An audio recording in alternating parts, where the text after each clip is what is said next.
Hey guys, time for lesson number 10 and part 3 of our little Triad voicing mini-series. So as promised today, we're going to talk about Triad reductions for situations where Triad still are a little too big and take up a little too much space in the mix, all right?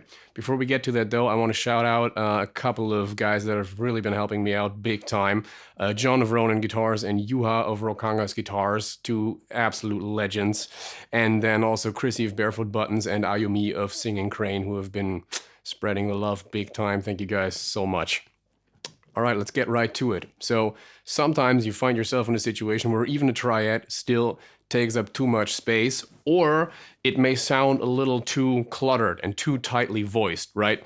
Because even this can sometimes be taking up too much space. It sounds insane, but it can. And then also because this is a close position Triad and the notes are actually fairly tight together, it can also sound a little too, well, literally closed for the sound you're going for. Usually, you will want to then reduce this down to a couple of essential notes.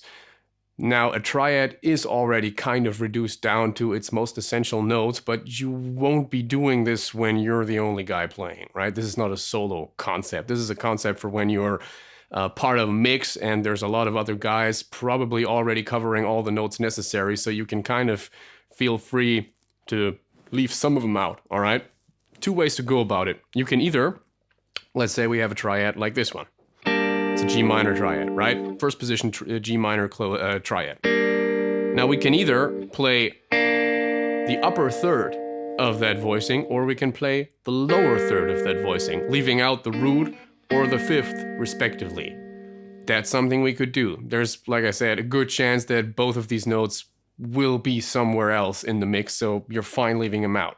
Another thing you can do is leave the middle note out, which will give you sort of the framing interval, which in this case would be a fifth, right? If you move to a different inversion, that obviously changes slightly. If you go up to the first inversion, the top two strings of that string group will give you a fourth and the bottom one a third, and then the outer two notes will yield a sixth. Yeah, already, just like the second inversion, it will yield a third on top, a fourth at the bottom, and then a sixth framing the entire voicing. And of course you can do this on this string set, you can do it on the upper string set, and you might even feel compelled to do it on the string set ranging from A to G, all right?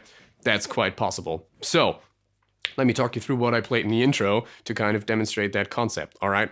It's a gospel tune, the name of which I forgot, that I used to play in college a long time ago, right? So the chords are G minor 7, to E flat major, to C minor, and then finally to a D altered dominant chord. This isn't a triad, but we'll still apply one of those triad reductions to apply to this chord, all right? So the triads I'd be playing here, if I were playing full triads, would be B flat major triad, sort of to represent the upper structure of the G minor 7 chord. Then I'd go for an E flat triad, obvious choice, this is actually an E flat, for a C minor triad, a second inversion to do this, and then this kind of thing over the D altered chord. It's kind of that infamous Jimi Hendrix chord without the root note, all right? So those would be my choices for actually playing full triads over this. Let me play that for you, and I think you'll actually be able to hear why that probably won't work in the mix, all right? Here I go.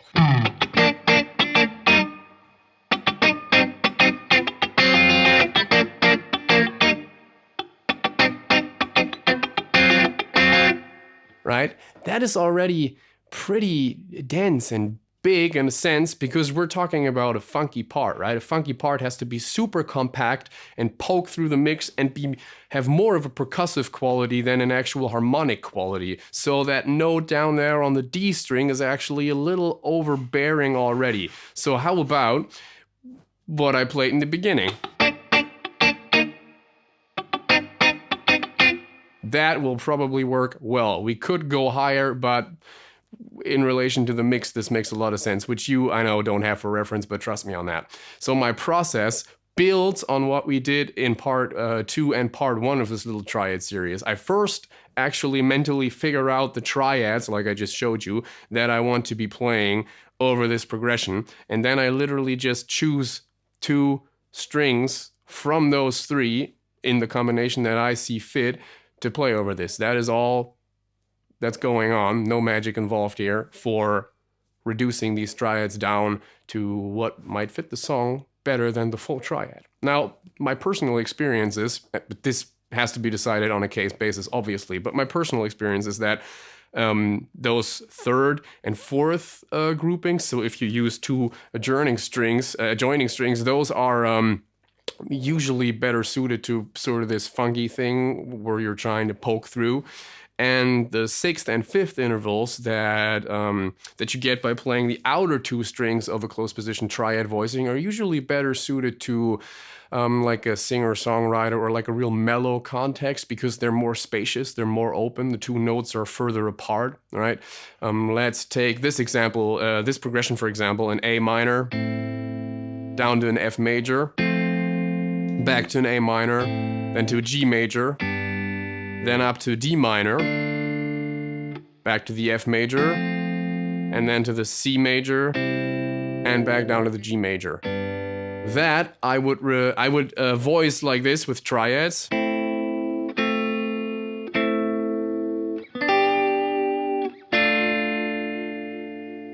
Where do we go from here? This guy, and then we go down to this one, and right there. Right? That's not one of those melody outlining voice leading situations. That's one where I'm just kind of trying to stick to one position really well. Now, and if I wanted to reduce this in, let's say, a really mellow singer-songwriter context, I would just use the outer 2 notes of what I just played, which would yield something like...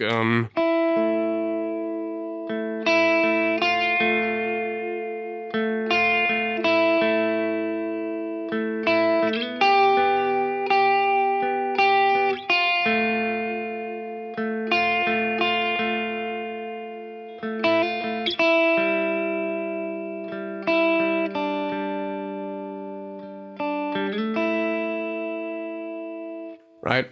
I think you get the idea. This openness, open quality, notes being a little further apart and just sort of less pokey, all right?